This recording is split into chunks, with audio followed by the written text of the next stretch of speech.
এই মুহূর্তে পাচ্ছি সবাই উত্তেজিত হয়ে যাচ্ছে। আপনারা যারা আছেন না একটু কথা বলি, কিন্তু আপনার বক্তব্য আমাদের এরিয়ায় আমাদের কুমারপাড়া এরিয়াতে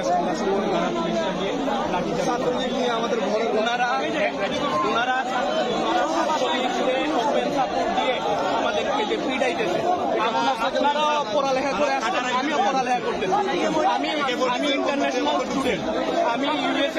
আমি ইউএসএতে পড়ালেখা করতেছি ফুল ফান্ডেড স্কলারশিপ নিয়ে।